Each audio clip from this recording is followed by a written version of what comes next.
mean, you could. That's the reaction. I already have a question.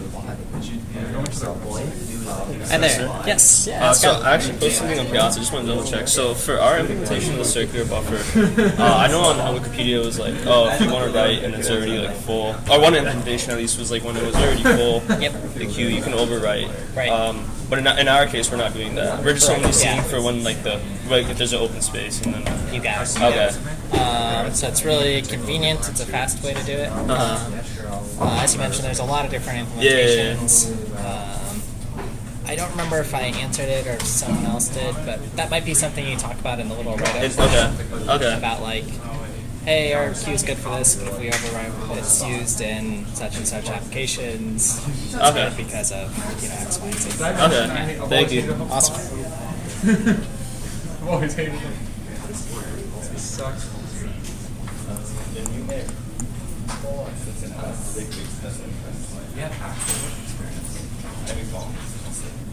Yeah.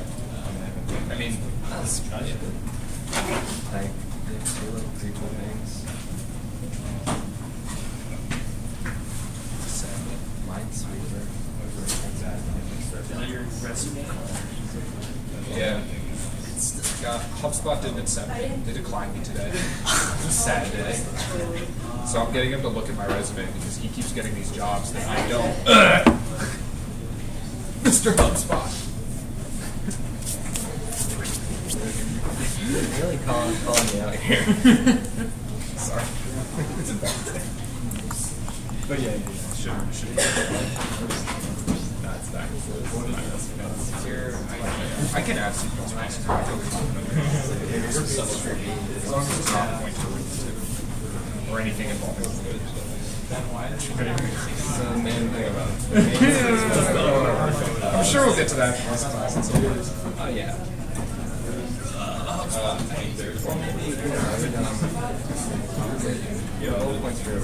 That's not your like 8 hours. This is I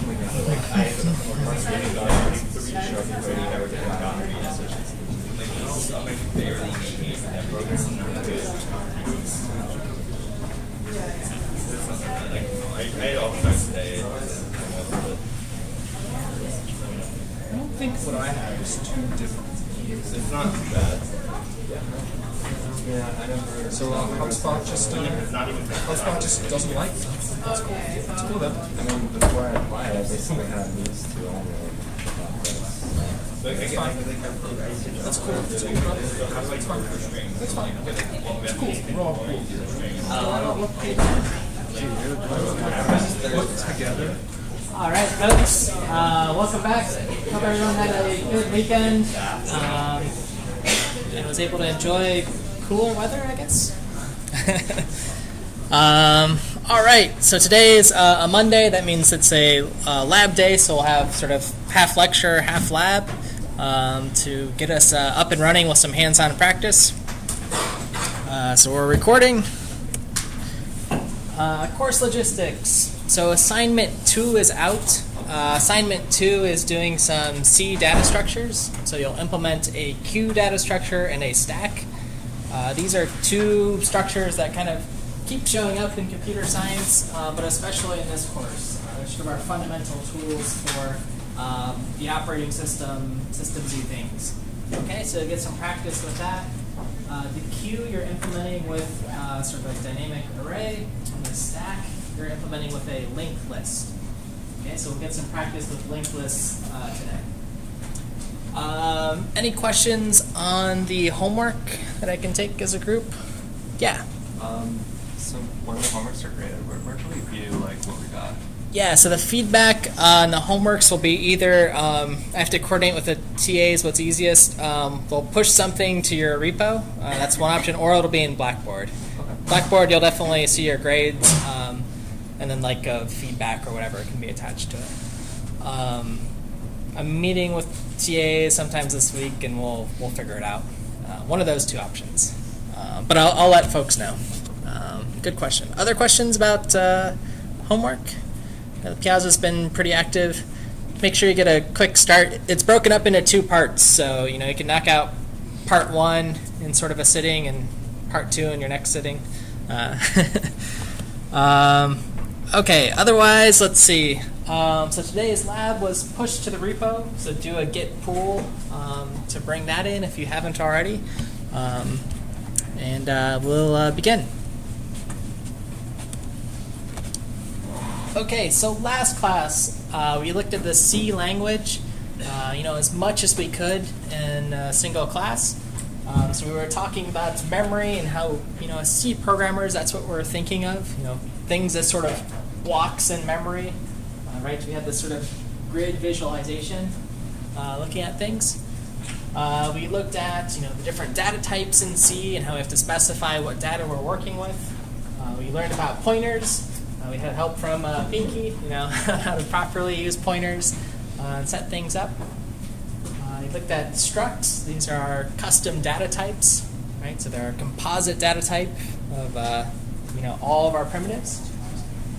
We learned about arrays in C, which are this contiguous block of memory of all things that are the same data type. And then finally, that C is a pass-by value language. That is, everything's sort of copied when you call a function, right? All those individual arguments. Okay, so we looked at those examples with set value and saw which changes were preserved and which weren't preserved. Remember. Okay, so that was last class in a day.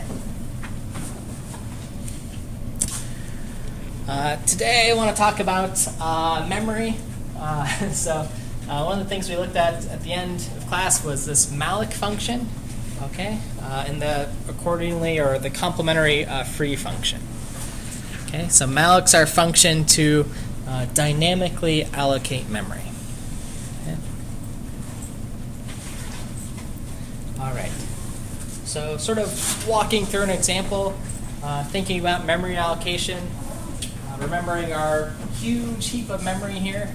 Again, I've drawn it as a grid, but really it's just this long, strip of addresses, right? So first, second, third, and so on, in a long array. So I want to sort of revisit this in talking about memory allocation. All right. So if we want to allocate some memory, dynamically, here's how we do it. Okay, so in this example, I'm going to create a character array. I've called it char array here. And sort of the important bits, we're allocating memory. So here's our malloc function. And how much memory do we need? Well, the size of a character, which we said is typically 1 byte, and 12 of them. Okay, so if I want a character array, I could store 12 items. Here they are, taking up 12 boxes in our memory. Okay, so I can store, a person's name up to, those 11 letters long, and then that null terminator at the end, right? That stores 12 bytes total. Okay, and because I'm, allocating this memory somewhere, it has an address, and we point to it. Okay, so char star, which is a pointer into our first block of memory. And then remember, it's just an array, so if I want to get the next box, I use those brackets. So char array of zeros here, 1, 2, 3, 4, and so on. Okay. Everyone comfortable with that example? And we also remembered the little dirty secret that those brackets are dereferencing, right? So getting the value back and we can change things. Okay. So, a few things in this line of code, but we sort of understand how it works and are thinking in terms of memory. All right. So, let's make this a little bit more interesting and allocate some more arrays here. So here's char array 2. This time 6 bytes, so 6 boxes taken up. And if I proceed yet again, here's another 8 bytes. Okay, so char array 3. And again, remember, this is just a contiguous thing here. All right. Okay, so arrays are contiguous. One follows the other. And the other thing to keep straight is anytime we use malloc, that's dynamically allocating memory. Okay, that means it's going into our huge heap of memory here. Okay, and it's going to live here until we call the free function. Okay, so we talked about if we request memory, then we need to free it later. Yeah, question.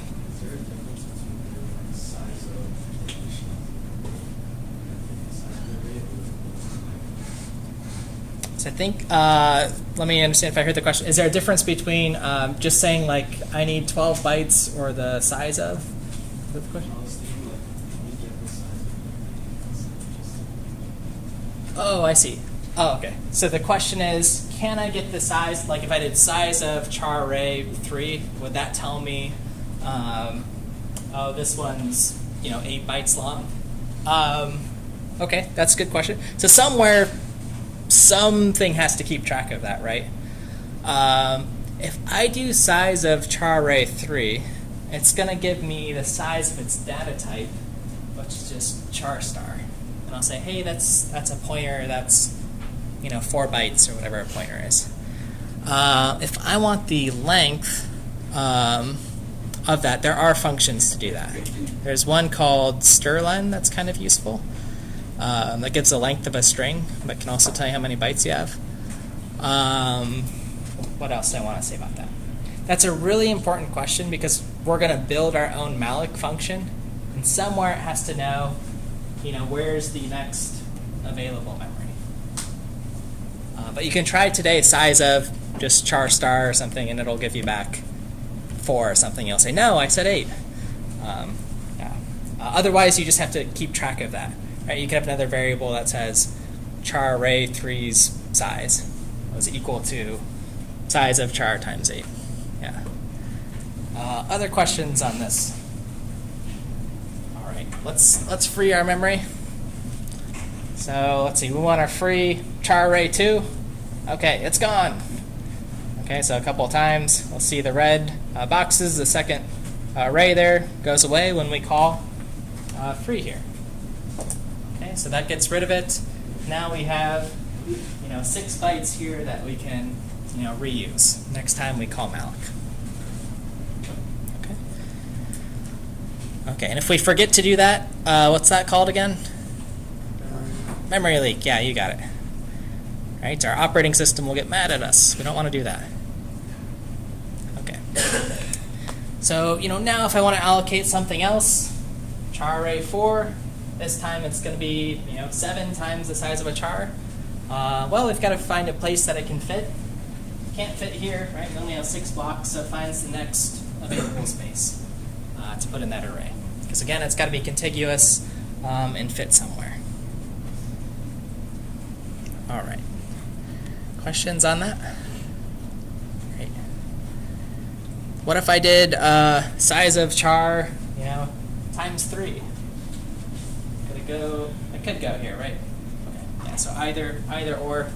We'll figure out how to pick later.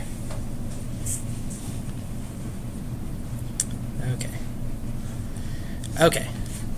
So this is sort of our picture or the thought we want to hold in our mind for a few moments. Just this idea of allocating memory. It's in this huge heap. We use malloc, and it lives here, and we can point to it. Okay. But my question is, what happens if, I messed up or, really a char array, that should have been, 13 bytes. I want to store longer names or whatever. How would I fix this? I want to store things that are 13 bytes in length. What are your thoughts? I still want, at least 12. And I want 13. I want to expand it. Can someone give me what's sort of like the algorithm? How do I make char array 13 bytes? What do you think about it?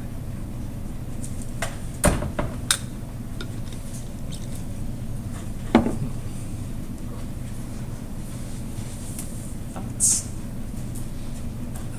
Yeah. You free up the original method, reallocate it. Yeah. And you have thoughts as well?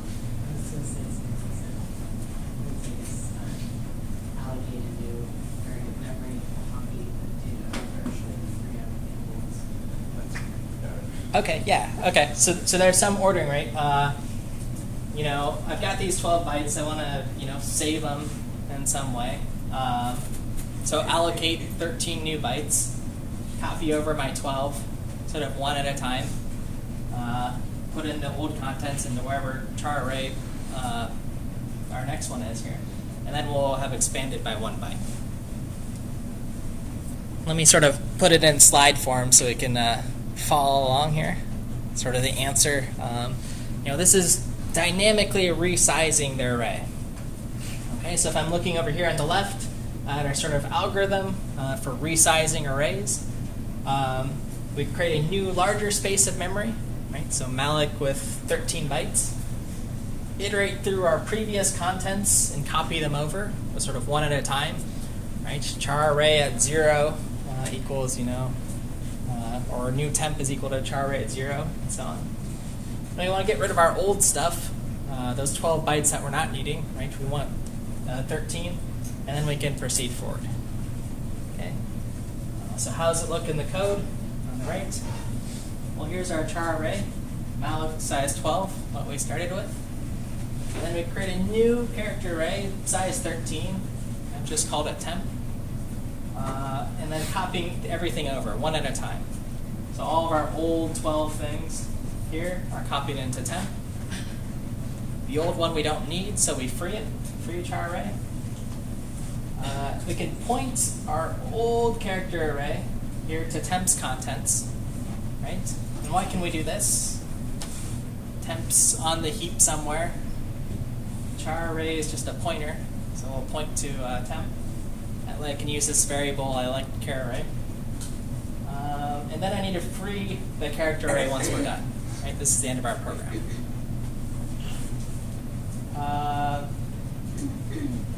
How do folks feel about this? Feels good. It works. We've expanded. You know, I've got some comments. So this code's on the lab2 webpage, so you can try it out. Some of the comments that might be harder to see. I say here, free temp, or is it char array? So I guess one of my questions is, can I free temp here? And this will still be okay, no memory leaks? What is that thinking? I see a head shake. No, because char array points to temp, so if you free the memory that you allocate to temp, then char array is pointing to least memory that's in everything. Let's see, so let me sort of walk us through. So allocated 12 bytes somewhere, allocated 13 more, copied stuff over.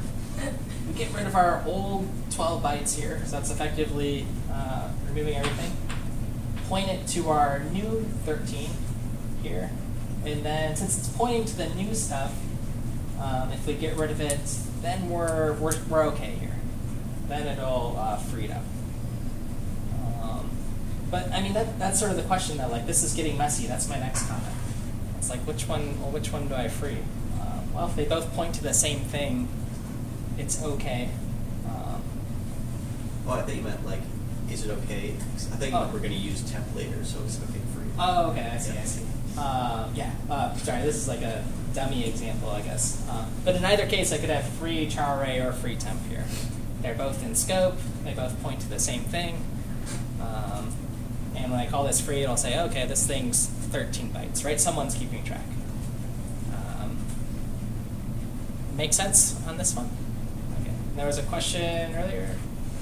I just have Okay. like a small question. It's Yep. for loop. Is there a reason to use plus plus I instead of plus plus, or does it not? Yeah, so most of the time, okay, so historically this mattered a lot. Plus plus I is pre-increment, so I sort of increment this right away. I plus plus is post-increment, post-after. How the machines work is, this is like one instruction, just says, hey, where's I? Make that value one bigger. I plus plus, you can think of as I equals I plus one. So it has to do I plus one, store in a temporary, and then copy over. I is more efficient. We'll learn, or at least look at an example next 2 lectures from now on like how many cycles that is. Yeah, good question. So I try to use ++I. Most of the time your compiler just says, I don't care, we'll make it the fastest. You don't have to worry about it. So when we learn about compilers in 2 weeks, we'll learn about whether we should write strange code or readable code and when it's okay. It's a good question. Bringing us back here, how are folks feeling? We've resized our array. I've got everything into a new 13-byte thing. Seems okay. There's, this is getting a little messy. So I don't know. I'm not quite happy. Yeah. Like, do we need to free like that second, like, call it a free char array? Like, is that necessary if both char array and temp are now pointing to the new array? Like, isn't that the array we want to keep? It is. I guess this is necessary just because our program ends right here. Okay. In that sense, we have to be careful not to free twice. That's a problem. Freeing something that's already freed. The process will sort of throw its hands up and say, "What do you mean? This is already free." That's called a double free error. So this ordering sort of matters. And then again, this is fine, but I'm not like super happy. All this work just to extend a thing just by 1 byte, right? So that sort of leads into, does that seem efficient to do this whole copy every time we need to resize? Especially if it's only like a tiny bit, right? I just wanted 1 more byte, 1 more extra piece of data. How many people have taken algorithms? Most folks, many folks. So this was an O of n algorithm to copy, right? We can do better than that. Yeah. Question? I was gonna say, like, it might be worth just like checking if the space is like free already, like in front of like your current array. Oh, sure. So doing like some sort of so you're saying if I want to just add some more, say like, hey, is the next address over? Is that null or something? Maybe, yeah, if you're keeping track. Somebody's got to keep track. When we write our own memory allocators, we can do that. A little bit harder problem, but yeah, I see these boxes here, so why not like add some more? If you're keeping track, that's okay. Other thoughts? Yeah. So do you access an element in an array the same way you would access an element pointer to that array? Like, do you just have the brackets in both cases? Yep. Yeah. So let's see if I have an example here. If I do our sort of char array, what do I call this? Like this, malloc, size of, same thing here. And remember, so this is the 5th character or whatever at line 15. Hopefully folks can all see this. Same way we're accessing. We're saying, hey, point me to the first thing. That's what the pointer's doing. And the 5 says offset me, 5 boxes in memory. And brackets are dereference. And I think in this class I showed another little example that this is sort of our cheat for dereference something star in front of. And then we did like the weird pointer arithmetic of like +5, and that was the same thing. Yeah. Okay. All right, so moving on, everyone okay with sort of mallocing? This idiot's it's an array, lives in the heap. Cool. All right. Okay, so we said, yeah, that's not as efficient, right? We want a data structure that can expand.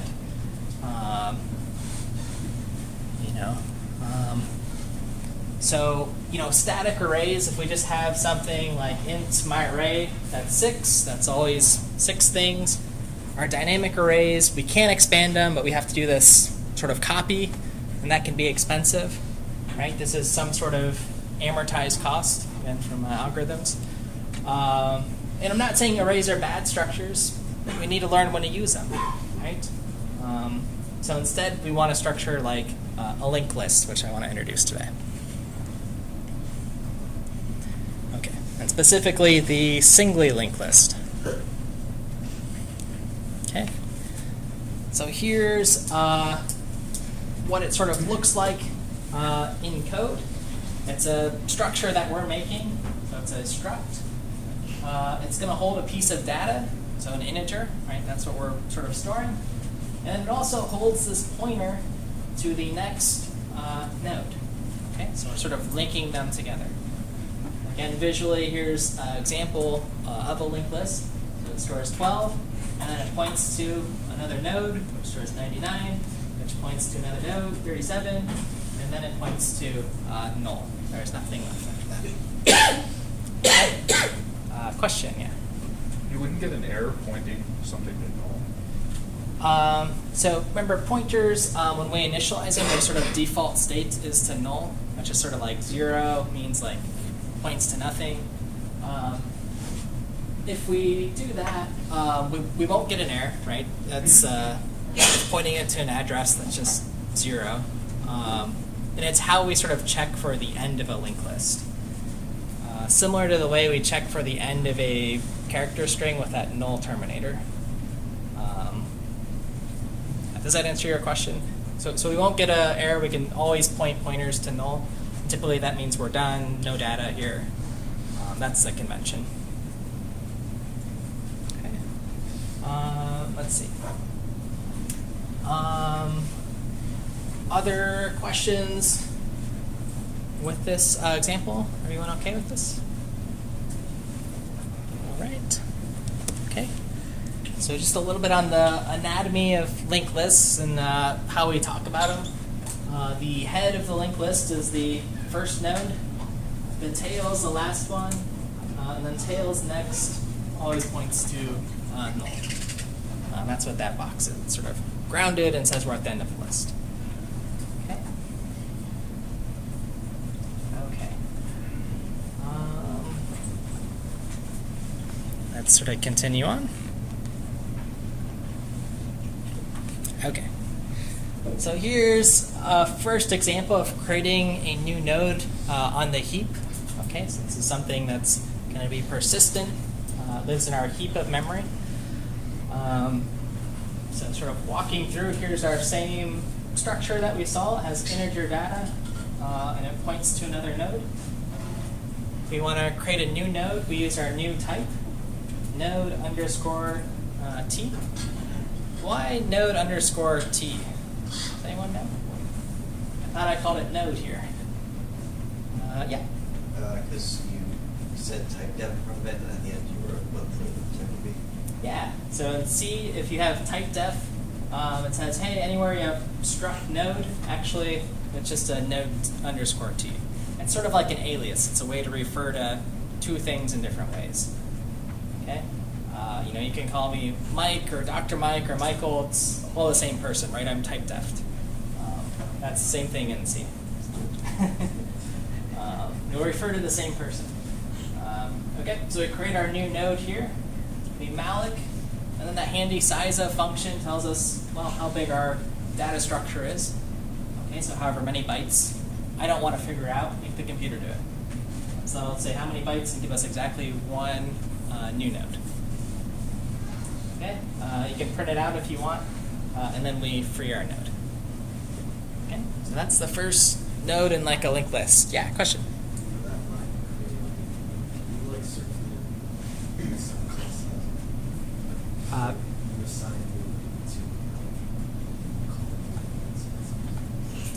And then I call, yeah, that should be size of node underscore t.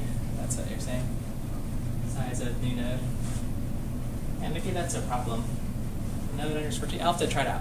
Size of this data type, node t. I guess either will actually work, because I ran this example. Yeah. I think as long as you pass in a variable, it gives you the underlying data type or abstract data type. That's good. Probably best practice to just put node underscore t though, just so it's super clear. you don't have to hunt through your code and say, hey, what's new node? Yeah.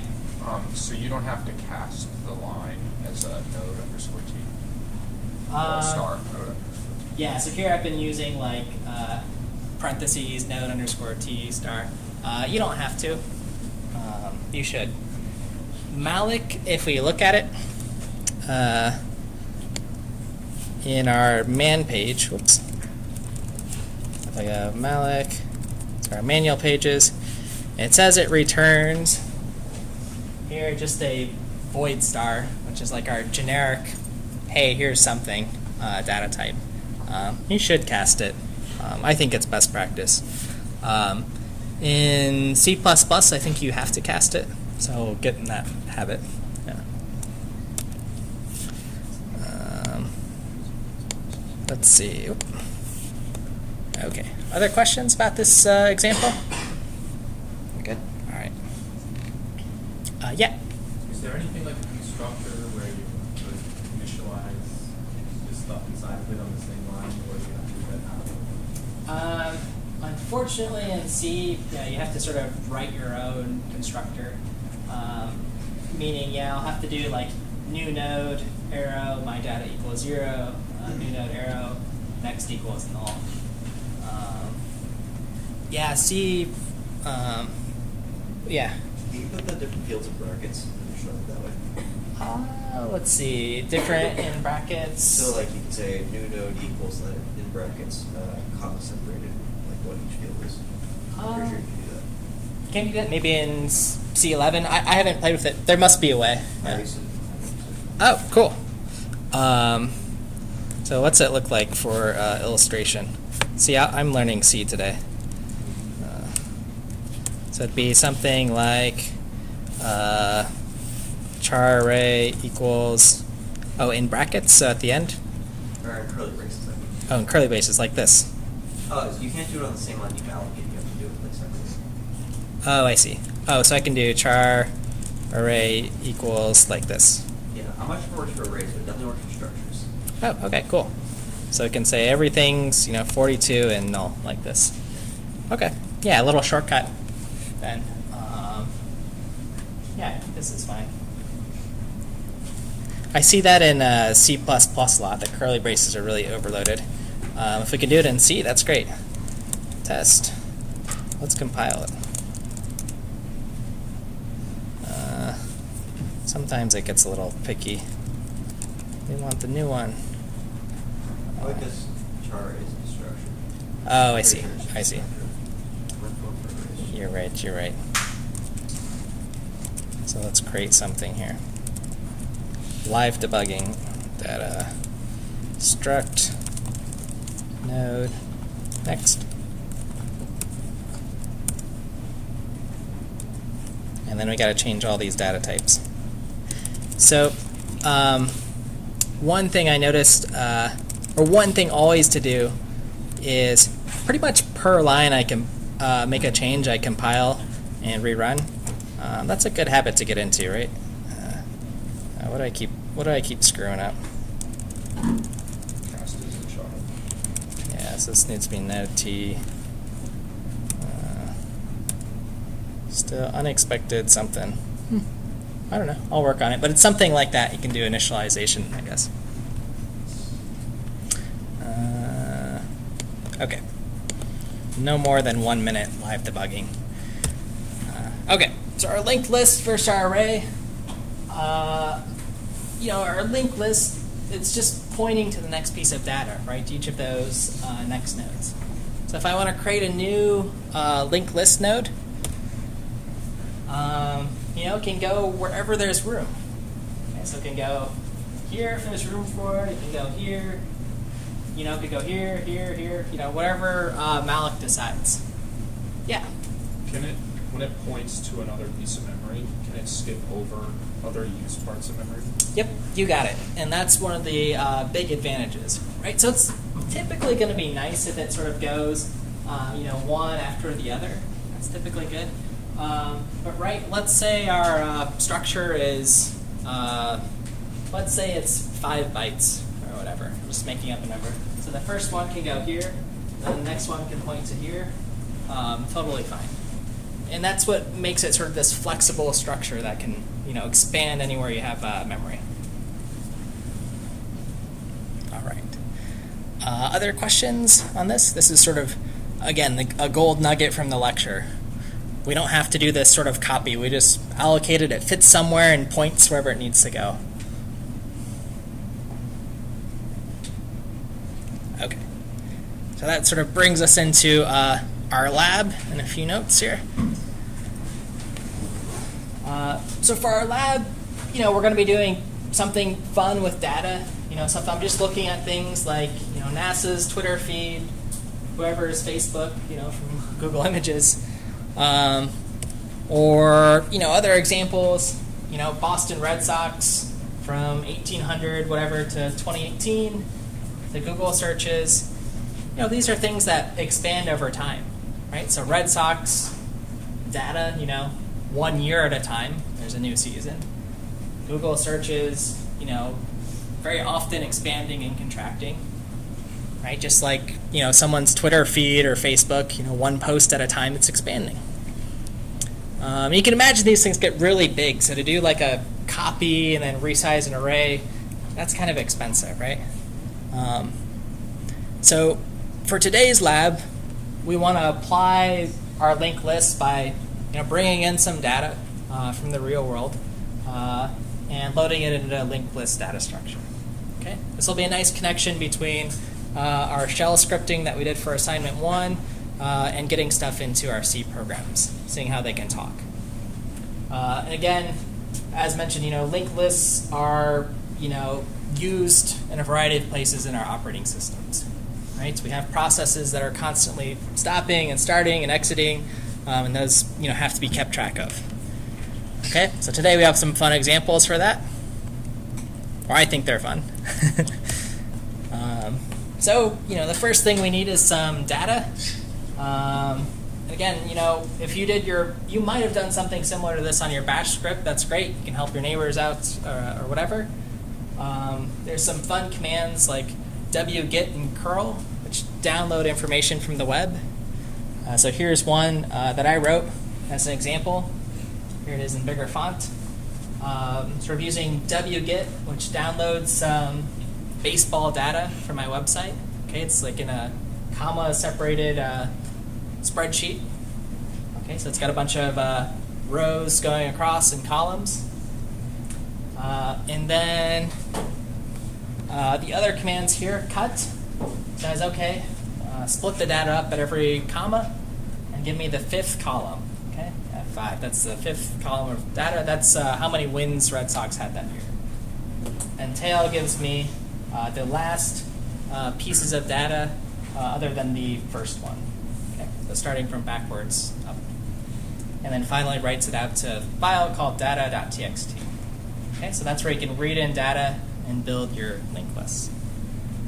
Okay, so that's the overview. It is step by step.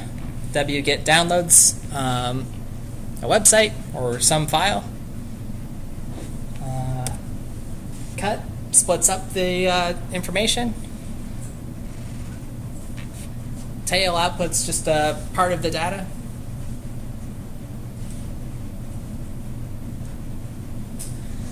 And then here's some other tools. So inside your lab directory today, Professor Alden Jackson, who sits with us sometimes, he wrote a few other scripts too, so you'll have those using curl and awk and some of these other tools. Okay, so we've got some data. Now we need to get it in our C program. This is sort of our final challenge. That's a good question, so next slide. Just a little intro on file input-output. Okay, in about 2 slides. So how do we get stuff from that data.txt into our C program? Well, the good news is we're using our standard input-output library that we've already been using for things, printf or whatever. It's also got a handful of file functions. So the 4 we'll probably need. fopen, so file open, opens up a file. Fclose, closes a file. Right? When we're done with it, we need to close it.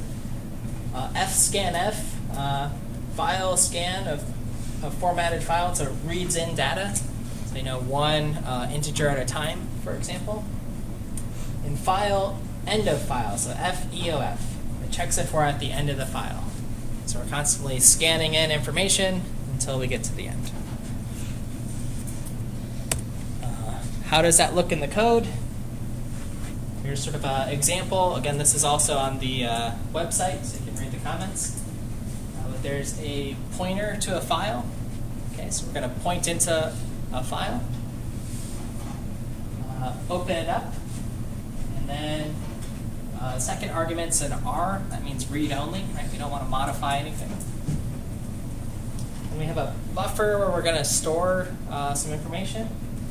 And then while we're not at the end of our file, keep reading things in. Read in things from our file that we're pointing to. %d is an integer value, and we're storing it in a buffer. Okay? And then you can print off I read whatever number. And then close our file when we're done with it. Okay, so that's sort of the high-level overview. Again, you have this as a sample. Okay. And then I sort of a note, this is an example that fits on a slide. You should probably do some error checking, right? If this file doesn't exist, test if that pointer returned null. These sort of things. There's a bunch of file functions to do that too, like checking if a file exists. But you can explore those as needed. Questions on files and opening them? Right, make sure data.txt is in the directory you're working in. Specify that path. Yeah. What's the and? This one. Remember, and is address of. So address of this buffer wherever it exists. It's here. So address 0xFFF whatever. And make sure to write information into there. So actually modify these contents. So I'm modifying buffer as I read in a new integer value every time, and then printing it out. Yeah. Good questions. Anything else on files? All right. That's the last slide. Let me show you the lab, which if you git pull, you'll have ready to go. A couple parts to it. So you have a linklist.c file, which you'll modify. And then you've got a data.sh file where you'll bring in information, right? Red Sox information, some other test scripts. First bit, a little bit of introduction. If you need to sort of see in words what we've talked about today. SSH into the servers, as usual. A struct example with students. Some pointer examples. Again, if you haven't tried pointers yet, here's another example like we looked at last week. Part 3 is on linked lists. You've actually got an implementation sort of ready to go for you here. Everything's on the stack. Okay, so it's within a function. Again, so we're sort of trying to think, what's the stack, what's the heap? Heap is with malloc. Again, thinking in memory in C. There's a little bit on what's called the iterator pattern. Okay, so if I've got this linked list, this thing that points from a node to another node to another node, how do I sort of hop between those nodes if I want to print out all the information? Okay, so you can take a look at this. It'll show you sort of what that while loop looks like. And then part 4, is the task for getting first real-world data. So there's a bunch of these sort of, here's the one we walked through on getting baseball information. Here's another way to do it. Here's some for getting like every word of the U.S. Declaration of Independence or whatever you want your data set to be. Okay, so you got to read in data in your script. Then task 2 is to store it in a linked list. Okay, so 3 functions. 1 to create a list. Okay, and you'll think about what the arguments or return values are. one to print that list out. Right, so iterating through some linked list you have, printing out everything. And then, of course, one to free the list. Right, so we have to free all of the memory we've allocated. Okay, no memory leaks. Okay, and here's sort of an example of output. So here I've read in data from data.txt these values, and I'm printing my linked list. So I get 101 wins, 93, 93, whatever. Then you can sort of have fun with the data. Say 101 wins, that was a good year. 71 wins, that was a bad year. You know, that's bad in baseball. So that's what it'll sort of look like iterating things out. Okay. Let me take questions. Questions on the task? Get a little bit. Yeah. You have lab partners. Yeah. Any other questions? I'll post up your partners here. If you don't have a partner or can't find yourself on the sheet, let me know and I'll help you. And I'll also put your pictures up in a moment. So sort of memorize your group names. As soon as you want, you can begin. And I'll be around to help. Yeah. Everybody commits the code, right? Yeah, everyone should commit. Everyone should have access to the code they work on. If you want to sort of work in pairs on just one machine today, that's fine. But otherwise, get your partner's email. Introduce yourself. Say hello. My name is Mike or whatever, and exchange contact. Yeah, you may begin.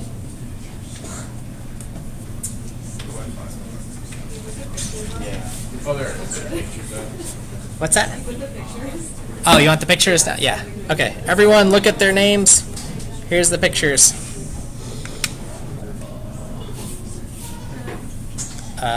Yes.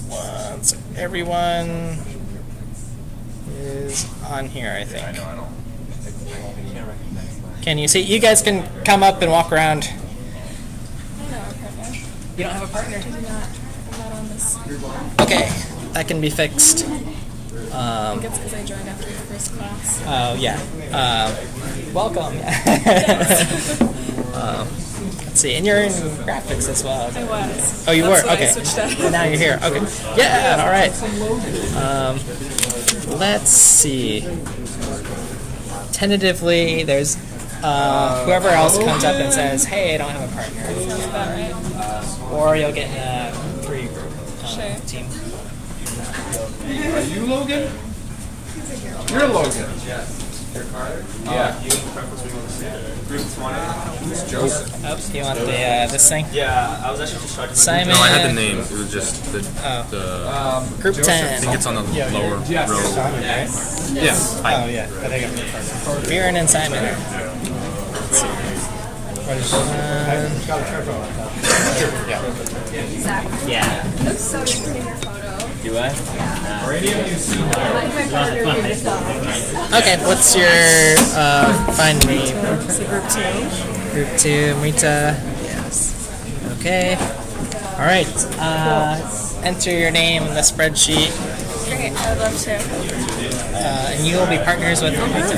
Hello. I'm Jillian. Nice to meet you. Oh, really? Cool. I'm sitting there. It was open seat journal. Sure, yeah.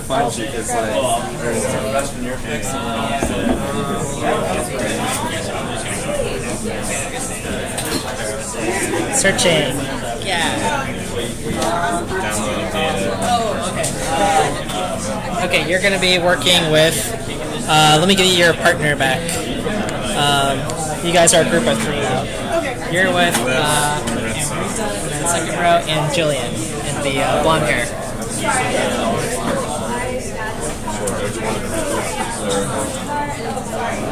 All right, let's see. I'm looking for Alex.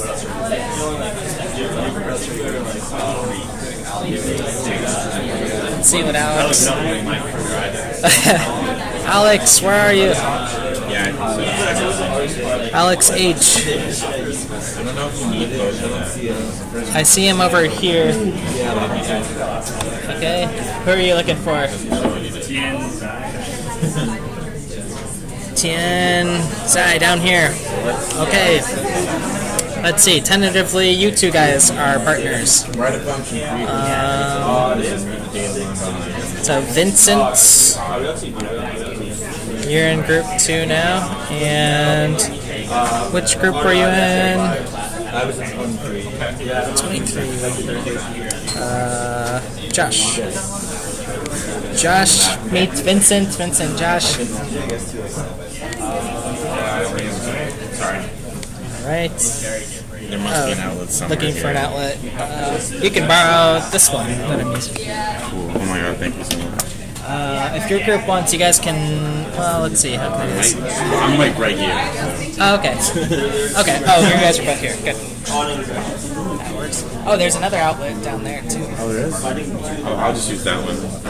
Less true.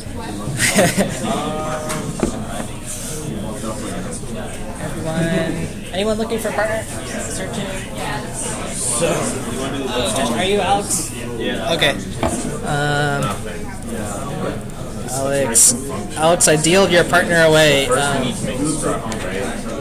Tien? Let's see. Let's see. Right, well, I probably didn't. The gentleman, Vincent and Josh, you guys are a group of 3 now. Well, you can still get it. Yeah, but on the CCIS machines, you don't have access to those. Yeah, so you have to do it on your own. Well, yeah, my machine isn't do it. It was me. Yeah, you're right.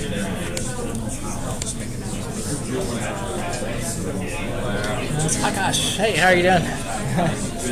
Good. Let's see. I think everyone's partnered up. That's good. Yeah.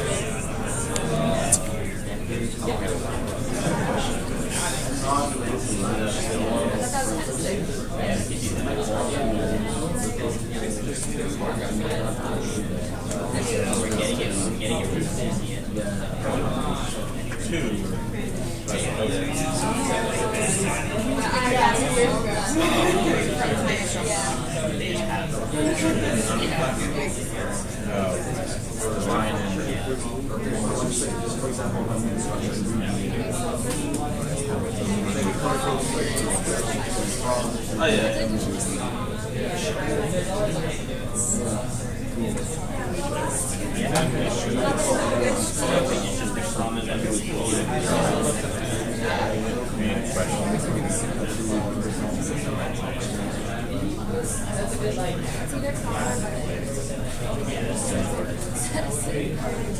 What the Red Sox? Is it? Oh, is it? This made a file, right? Yeah, no, it's supposed to. Is it? Yeah. I got 2. Yeah, 1. Oh no, data.sh, is that it?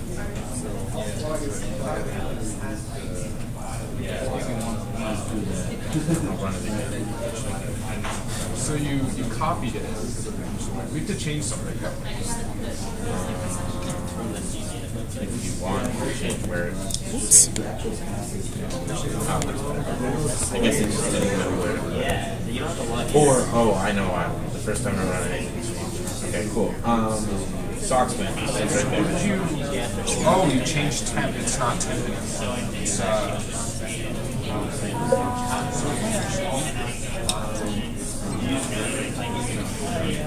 The only thing, you know, they changed the colors. The only thing is that colors are still.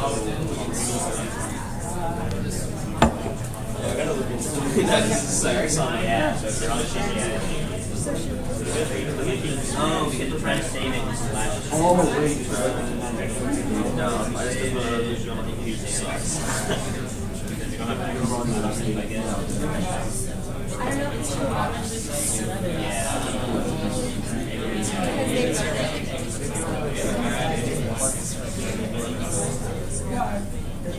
Oh, okay, cool.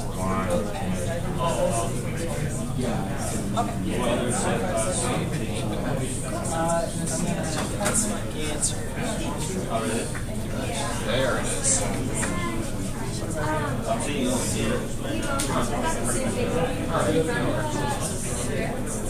Thinking about doing CS. Can you send it to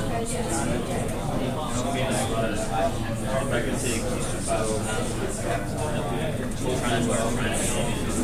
What is media? I use the folder for the readme.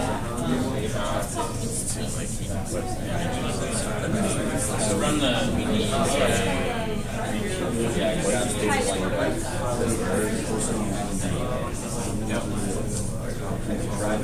Did you just copy this thing?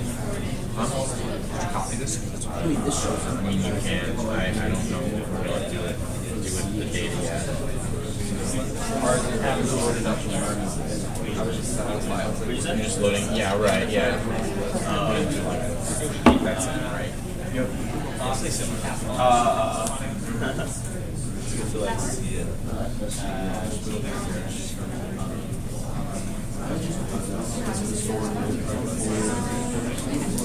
Okay. Basically, what you're doing is create a, first thing you want to do is create a structure. It's basically exactly what it is. I think the main would be different. Well, yeah, the main's going to be loading up the data that. Yeah, the main. Yeah, I think we're good now.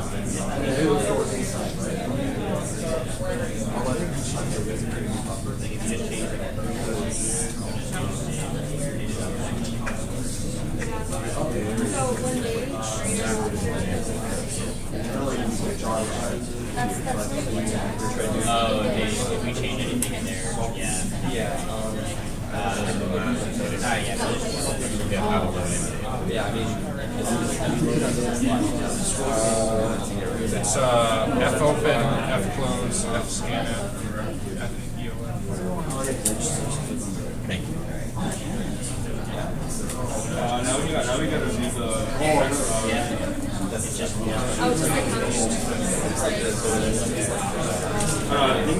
You're seeing Right now, I'm trying I just see the create the list. Have any arguments?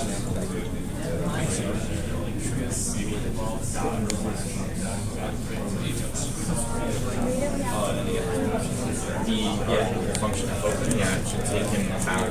No, create. yeah, it's in the creating files. So to name it, Function create list.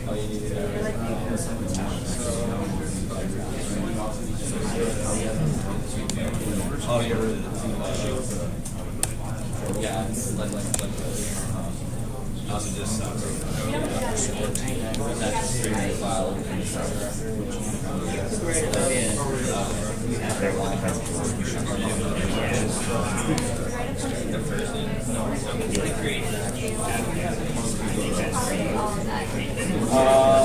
Other than really unfit design, not really.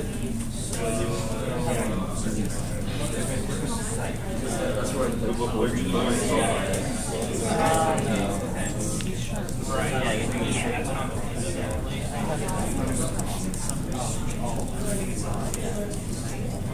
I heard C# is losing their job over this, so the data File isn't a data type, is it? It is? It is.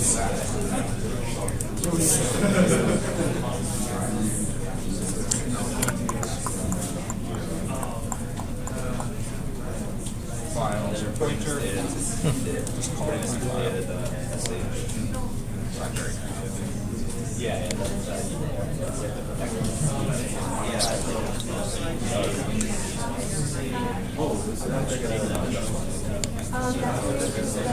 file.